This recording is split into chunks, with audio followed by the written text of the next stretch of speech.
আচ্ছা, অনেকে পকেটে টাকা না থাকলে, অনেকের কোনো কাজ না থাকলে অনেকে কি করে, অসৎ পথে হারাম কাজে চলে যায়, বেআইনি কাজে চলে যায়। দেখেন, আমি এই সিস্টেমে কফি বিক্রি করতেছি, আমার এই সিস্টেমে কিন্তু আপনার বেশি টাকা লাগে নাই, আমার এই পথ কিন্তু বেশি টাকা লাগে নাই, ঠিক আছে, কিন্তু আমার এই কাজটা, আমার এই পথের ইনকামটা হালাল প্রক্রিয়া, বৈধ প্রক্রিয়ায়, সৎ পথে হালাল প্রক্রিয়ায় টাকা ইনকাম করতেছি।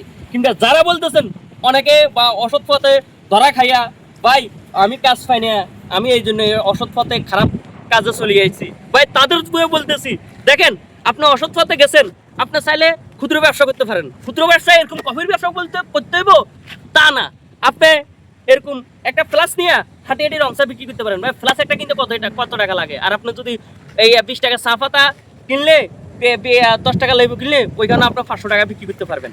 কিংবা এরকম ছোট ছোট ক্ষুদ্র ক্ষুদ্র অনেক ব্যবসা আছে, আপনাকে চেষ্টা করতে হবে, অ্যানালাইসিস করতে হবে, পরিশ্রম দিতে হবে।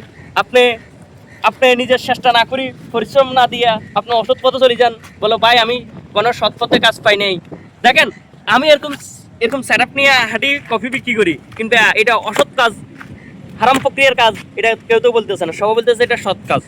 তো যারা বলতেছেন যে ভাই আমি সৎ পথের কাজ পাই না, তারা এরকম আমার মতন ছোট ছোট কাজ করতে পারেন। ভাই সৎ পথে হালাল প্রক্রিয়ার কাজ কেউ অবহেলা ঘৃণা করে না, হারাম কাজ ঘৃণা, খারাপ কাজ ঘৃণা। তো মূলত হইলে ভাই আপনার ছোট ছোট কাজের আমি একটা মেসেজ দিতে চাবো, যে যারা বলতেছে ভাই কাজ না পাওয়ার দিকে তো আমি অসৎ পথে আইছি, আর ভাই আপনি কাজ না পান নাই, ঠিক আছে, বাংলাদেশ হচ্ছে পৃথিবীর জনবহুল এলাকা, একমাত্র বাংলাদেশে সহজে সংক্ষেপে ইনকাম করার জায়গা।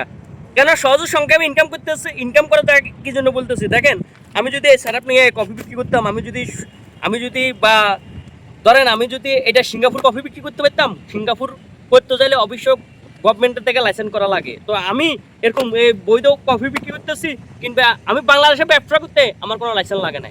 তো সহজে সংক্ষেপে ইনকাম করার জায়গা হচ্ছে বাংলাদেশ, কিংবা সেটা আপনাকে অ্যানালাইসিস করতে হবে, আপনাকে সেটা ভাবতে হবে। আপনি না ভাবি না ইয়া যায়, আপনি অসৎ পথে যায় বলেন ভাই আমি সৎ পথের কোনো কাজ পাই নাই, আমি বাধ্য হইয়া অসৎ পথে আসছি, সেটা ভাই আপনাকে একটু অ্যানালাইসিস করতে হবে।